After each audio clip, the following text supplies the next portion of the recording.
All right, ready? Happy trails, take 19.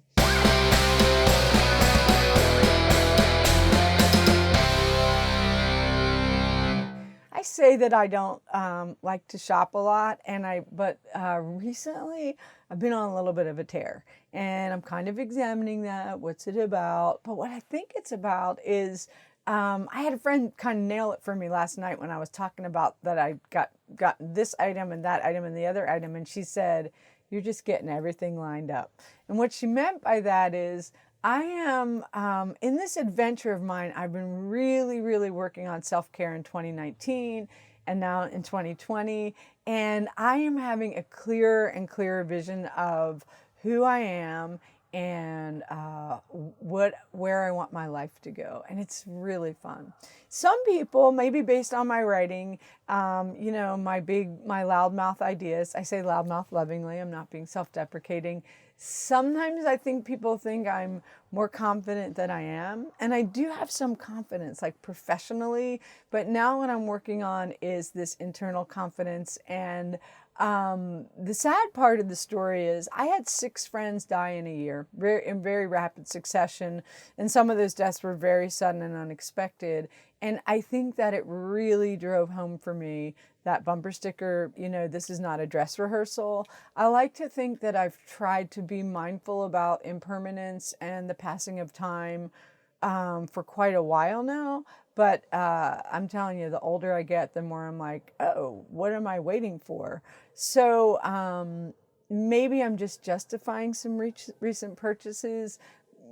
Maybe not. My point being that I am sitting right now inside of my most recent very big purchase, and I am so happy about it.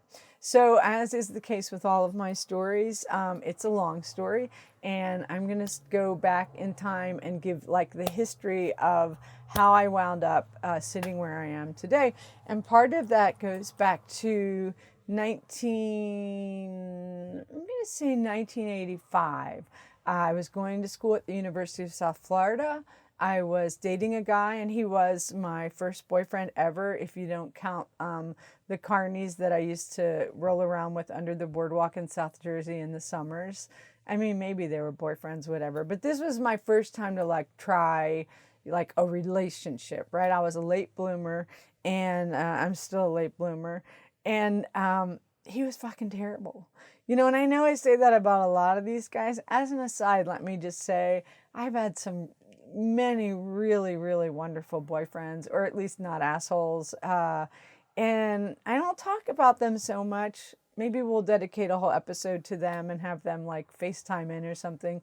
But, I've been a writer for a long time. And sometimes when I would put up a blog post saying today I wrote a blog post about how happy my life is, 3 people would look at it. Or if I put up a blog post wait till I tell you about what this fucking asshole did, there'd be a ton of hits. Not that life needs to be all about hits and external validation, but I'm just saying, it's these stories about the bad guys are more interesting. And when I'm telling them, I'm also, I think, kind of trying to work out my own patterns and mistakes. So anyway, I had this really terrible boyfriend, and I'm not going to say his name, and you can't see Chad because he's off camera. He's my producer, but he knows exactly who I'm talking about. He was there. In fact, I pawned this guy off on Chad and Charlie when I left town because, again, with the codependence, I'm like, well, he totally shit on me, but I can't leave him without making sure he has a place to live. I'm really going all over the map on this one, even more so than usual. So anyway, this guy, what should we call him? Let's call him the asshole. So we purchased together a 1967 Volkswagen Vanagon camper. It was very nice. It was red, it had the pop-top camper, and we decided that we were going to drive across the country together. There were a few things going on that made this story disastrous. One is that we only put the name on his title. I don't know what I was thinking, but I think part of it was, in my family, you marry your first boyfriend. So I was whatever, 21, 22, and it's well, even though we hate each other, we'll be together forever. Or maybe I just, for whatever reason, the title was only in his name, so you can see where that's going. And then we were going to drive around the country together, but I think he started getting scared of that idea. So eventually we wound up just doing this trip up the East Coast, which if you've ever driven on I-95, not the most scenic route in America. And I also remember when we got it, I'm pretty sure he didn't know how to drive a stick shift. So I did, because it's very important. Chad, are you nodding back there? I don't think he knew how to drive a stick. He can even wipe his own ass, this guy. I'm sorry, this is supposed to be a happy. It is happy. We're going to get to the happy part. So whatever, we drive, we're in Tampa, we go down to the Keys. I remember, we'd have a fight everywhere we went. We went to a few state parks. We were in Philly at one point, and he got angry and left me at a mall by myself and just took off. I mean, what an asshole. And in the end, when we broke up, another long story for another day, he got the fucking Volkswagen. And I always vowed that one day I would get another Volkswagen camper. Mechanically, I kind of came to my senses because I think they make some new Vanagons now that are super expensive. But if I don't want to, Volkswagens are a little tricky to deal with. So anyway, time marches on, and then I wind up with another asshole. I know. And I've got a 3,200 square foot house. Now, granted, I rent out 2,700 square feet to Airbnb guests so that I can pay my, to home away guests. I don't like Airbnb. So that I can pay my mortgage. But that still leaves me 500 square feet or maybe even a little more that I live in. But this guy that was in my life, he's like, I don't like the wedding guests, or it's not private enough. You could give this guy a fucking pile of gold and he would be like, well, they didn't stack it right, So that was my type, formerly, historically, my type.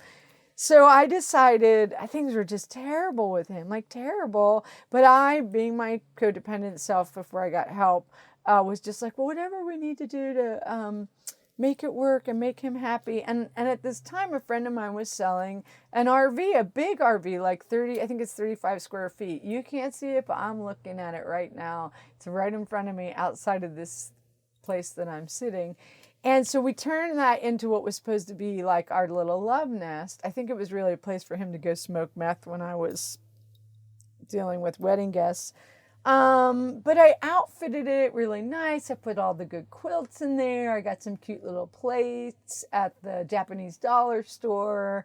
I made it into a love nest, and of course it didn't work. It didn't fix anything. And then when the guy left, it kind of hearkening back to the story of the Volkswagen camper, I felt like I needed to pay him back for the money that he'd put into it, even though it was left on my property, even though whatever. Point is, once again, I've got a vehicle on my hands, and the title is not in my name. So I list it on Craigslist. And if you've ever listed anything on Craigslist, that is just an invitation for a bunch of fucking losers to come over and tell you how shitty your item is and how they'll give you 1/10 of the asking price. And so I had to go through this parade of people who would come through and be like, well, there's rust here and there's rust there. And I do remember this one poignant moment where this family came over. They were from Mexico. They were very nice. I think they needed a place to live. And they wanted me to drop the price or whatever. And they were speaking Spanish. My Spanish is very terrible. But they had with them their son. Maybe he was like 8 or 10 years old.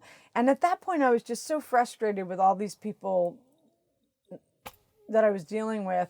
And I said to the kid something like, well, just tell them I can't go any lower because I got to pay back this guy and he completely broke my heart, or whatever I said to the kid. It was something about like, this is with a breakup.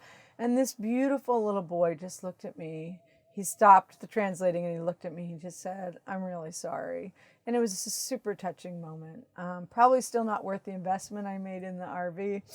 So ultimately what I decided was my friend's father, who's an amazing redneck, in his 70s, needed a place to live. And so I invited him to come live in the trailer. And to this day, he lives in the trailer. Chain smokes in the trailer, listens to conspiracy radio. And he is a character, I'll tell you that. Which all leads us to, I told you this was a long story, where I'm sitting right now. So I like to tell people that my fashion style is 70s lesbian. You know, I favor flannel. This is actually wool.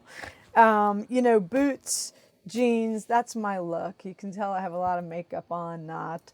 And I'm cool with that. I think lesbians in the 70s really figured out comfort and function. It's great.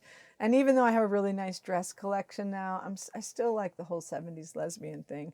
So last May, I think it was, I was invited to perform the wedding of two lesbians in their 70s. And I went out to their property. It was really lovely. And they had this little trailer. And I said, oh my gosh, I love this little trailer. And they said, well, you're in luck, we're selling it. And they were selling it for a really good price. So I was like, let me go home and crunch some numbers. And I did, but that was right at the time when I had like a gigantic plumbing job, several $1,000s. And I wrote them a note and I'm like, I really want your trailer, but I can't, you know, I just got to fix this plumbing situation. Time marches on. It was a few weeks ago, and suddenly into my head, like I just could not get out of my head, it's time for me to buy a Teardrop trailer. I need one.